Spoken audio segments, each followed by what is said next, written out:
Electrohomoeopathy के अध्ययन के क्रम में आज हम लोग अध्ययन करेंगे आपको प्लूरा मेम्ब्रेन, है ना।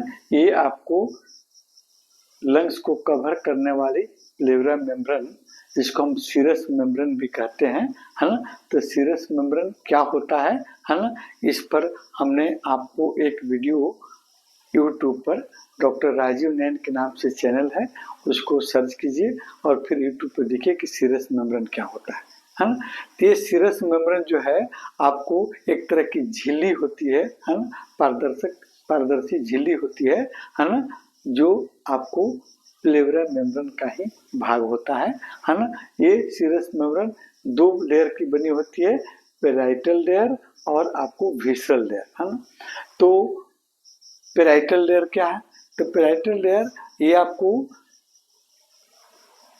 चेस्ट कैविटी या आपको थ्रोसिक कैविटी से जुड़ी रहती है ना, ये लेयर।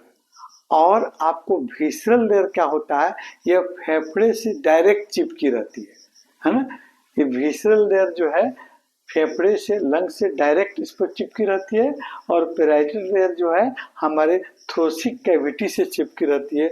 और दोनों लेयर के बीच में एक कैविटी बनती है, एक जगह बनती है, उसको हम आपको प्लूरल कैविटी या आपको सीरस कैविटी भी कहते हैं, है ना। सीरस कैविटी कहिए या सीरस कैविटी या आपको प्लूरल कैविटी, है ना, कहिएगा। यानी आपको विसरल लेयर और फिर आपको प्लूरल लेयर, आपको पेराइटल लेयर के बीच में एक जगह होती है, उसको हम आपको सीरस कैविटी या प्लूरल कैविटी कहते हैं। और उसमें एक तरह का आपको फ्लूइड भरा रहता है ना, जिसको हम कहते हैं प्लूरल फ्लूइड या आपको सीरस फ्लूइड, है ना।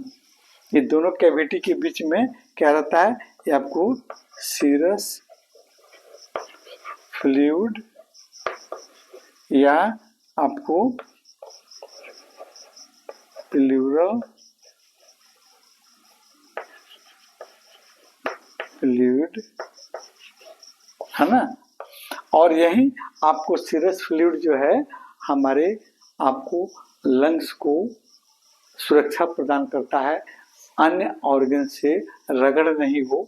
जैसे आपको यहाँ पर हमने आपको डायफ्राम का एक चित्र बनाया, डायफ्राम जो हमारे लंग्स को आपको ऊपर ढकेलने में, और फिर यानी आपको जब श्वास हम लेते हैं तो आपका जब लंग्स में सांस आता है तो ये आपको डायफ्राम नीचे खसक जाता है, और फिर जब ये अपने वास्तविक आकार में आता है तो ये लंग्स को ढकेल कर आपको हमारी हवा को, लंग्स में भरी हुई हवा को बाहर निकालने का काम पड़ता है ना। तो इस पर भी आपको डायफ्राम पर भी आपको सीरस मेम्ब्रेन लेयर होता है, और फिर आपको ये आपको लंग्स पर भी होता है। दोनों में फ्लूइड भरा रहता है, एक दूसरे से टकराते नहीं है, घर्षण नहीं होता है, ये फ्लूइड उसका बचाव करता है। आगे हम देखते हैं कि इस प्लूरा मेम्ब्रेन के कौन कौन से डिजीज होते हैं।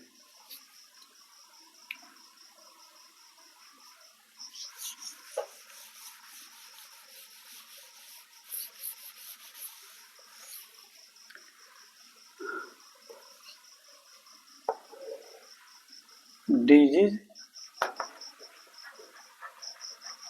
ऑफ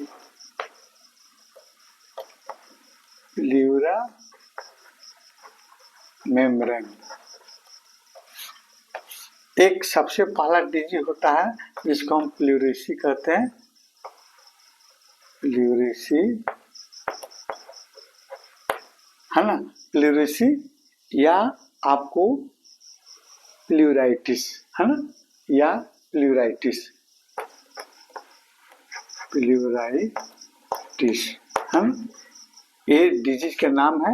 यानी प्लूरा मेम्ब्रेन में जब सूजन हो जाता है तो उसको हम प्लूराइटिस के नाम से या प्लूरेसी के नाम से जानते हैं। दूसरा डिजीज होता है प्लूरल इफ्यूजन, है ना, प्लूरल इफ्यूजन, प्लूरल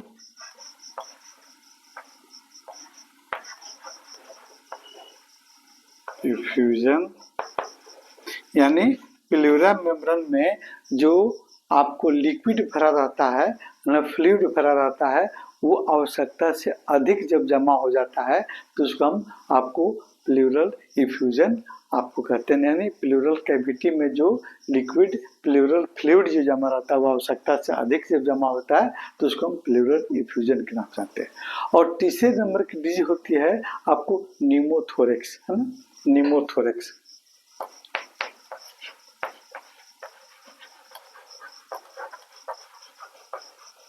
न्यूमोथोरेक्स ये क्या होता है भाई? जब आपको प्लूरल कैविटी में, है ना, आपको प्लूरल कैविटी में आवश्यकता से अधिक हवा भर जाती है तो उसको हम कहते हैं आपको न्यूमोथोरेक्स, है ना। इन सभी रोगों पर अलग अलग हम चर्चा करेंगे और फिर इसकी डिजीज को कैसे हम कंट्रोल करेंगे इस पर भी हम चर्चा करेंगे। आगे की वीडियो में आप बने रहिए, है ना। अभी जो है हमने आपको बनाया न्यूमोथोरेक्स। एक और डिजीज होता है जिसको हीमोथोरेक्स के नाम से जानते हैं, है ना। चौथे नंबर के डिजीज होते हैं हेमोथोरेक्स, है ना। इसमें क्या होता है ना, इस आपको प्लूरल फ्लूइड की जगह पर उसमें ब्लड जम जाता है, आवश्यकता से ब्लड जमा हो जाता है, उसको हम हेमोथोरेक्स नाम देते हैं। और एक और चीज होता है जिसको मेजोथेल्मिया, है ना। मेजोथेल्मिया जो है आपको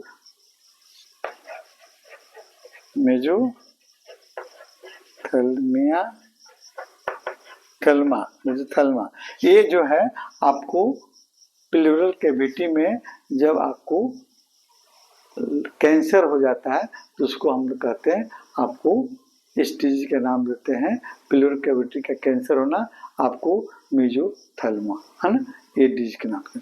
अब हम देखते हैं इसमें एक इम्पोर्टेंट डिजीज, है ना, प्लूरिसी या प्लूराइटिस के बारे में। ये आपका प्लूराइटिस होता कैसे है ना, इसके होने के कारण क्या है ना, और फिर इसमें क्या क्या लक्षण देखने को मिलते हैं, है ना, और फिर कौन कौन से इलेक्ट्रोहोम्योपैथिक औषधियों के माध्यम से इसको हम ठीक कर सकते हैं, इस पर हम चर्चा कर लेते हैं, है ना?